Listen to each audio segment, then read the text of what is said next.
Attention, story, retelling notice. Have you ever wondered what would happen if your life suddenly transformed into the very story you've been reading? Chapter 1, Starting the Paid Service. I'm Dokja. Yes, my name means only son or reader, and it's a source of endless confusion and misunderstanding. But here I am, a 28-year-old single man with a solitary hobby, reading web novels on the subway. On one such commute, I bumped into Yusanga, a charming colleague from the human resources team. She had lost her bicycle of all things, and was now commuting by subway. Our conversation was awkward but friendly, two different genres of life briefly intersecting. As usual, I delved into my favorite web novel, The World After the Fall, but just before the novel was about to be monetized, something extraordinary happened. The subway lights went out, the train screeched to a halt, and an eerie announcement filled the air. The free service of Planetary System 8612 has been terminated.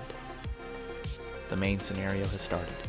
My life, once firmly rooted in the mundane, was about to change in ways I could never have imagined. Chapter 2, Dokkaebi. As the train sat in darkness, a strange and fluffy creature with small horns, known as a Dokkaebi, appeared, speaking in a language that quickly transitioned to Korean. The Dokkaebi wasn't just any creature. It was the harbinger of the same tragic scenarios I had read about in Ways of Survival. This wasn't a dream or a drill. This was my new reality. Amid the chaos and confusion, the Dokkaebi's cruel power was demonstrated as it mercilessly executed anyone who dared to protest. The subway turned into a scene of horror, a bloodbath. Fear paralyzed us. But I realized this was no longer the realistic life I knew. This was a survival scenario straight out of my favorite novel, and I had to adapt quickly if I hoped to survive. Chapter 3, Survival Begins. With the Dokkaebi now in control, the rules of our existence changed. We were no longer just commuters, but players in a deadly game of survival. The Dokkaebi issued tasks, and failure meant death. As fear gripped the passengers, I couldn't help but remember the countless scenarios from Ways of Survival. My extensive reading suddenly had a purpose beyond mere entertainment. But survival wasn't just about me. It was about protecting those around me.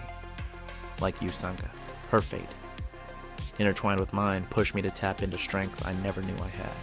The line between reality and fiction blurred as I navigated this new, perilous world, using every bit of knowledge from my reading to stay one step ahead of danger.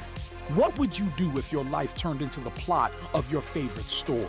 Will Dokja emerge as a hero, or will he be just another casualty in this cruel new world? The answers lie within the pages of this captivating light novel, and I encourage you to dive in and discover them for yourself. Stay tuned for the next chapter, where the stakes get higher and the twists more unpredictable. How will Dokja and the other passengers cope with the Dokkaebi's demands? What new challenges await them? Share your thoughts and predictions in the comments, and let's discuss this extraordinary journey together.